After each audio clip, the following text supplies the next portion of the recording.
கர்நாடக மாநிலம் ராய்ச்சூரில் அரசு நிலத்தில் சாலை அமைப்பது தொடர்பாக ஏற்பட்ட தகராறில் முன்னாள் எம்எல்சியின் உறவினர் விவசாயி மீது துப்பாக்கிச்சூடு நடத்திய சம்பவம் பெரும் பதற்றத்தை ஏற்படுத்தியுள்ளது.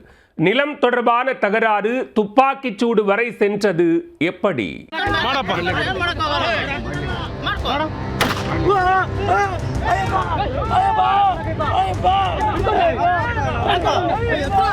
கல்குவாரி சாலை அமைக்க எதிர்ப்பு தெரிவித்த விவசாயி காலில் துப்பாக்கியால் சுடப்பட்ட பகீர் காட்சிகள் தான் இவை.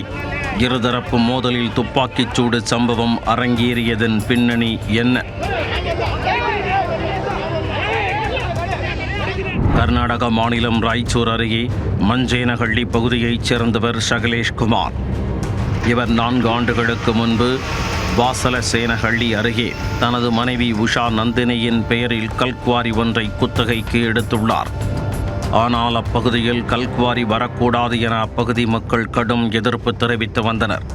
இந்நிலையில் கடந்த புதன்கிழமை சகலேஷ் அப்பகுதியில் சாலை அமைக்கும் பணியில் தனது ஊழியர்களுடன் ஈடுபட்டுள்ளார்.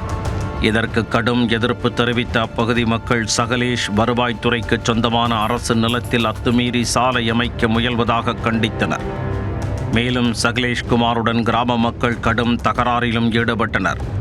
அப்போது ஏற்பட்ட தகராறில் சகலேஷ்குமார் தலையில் காயம் ஏற்பட்டு ரத்தம் வடிந்துள்ளது. இதனால் கடும் கோபமடைந்த சகலேஷ் திடீரென தனது கைத்துப்பாக்கியை எடுத்து கிராமத்தினரை நோக்கி துப்பாக்கிச்சூடு நடத்த ஆரம்பித்தார். இதில் ரவி என்ற விவசாயி காலில் துப்பாக்கி தோட்டா பாய்ந்தது. இந்த வீடியோ காட்சிகள் தற்போது வெளியாகி பெரும் பரபரப்பை ஏற்படுத்தியுள்ளது.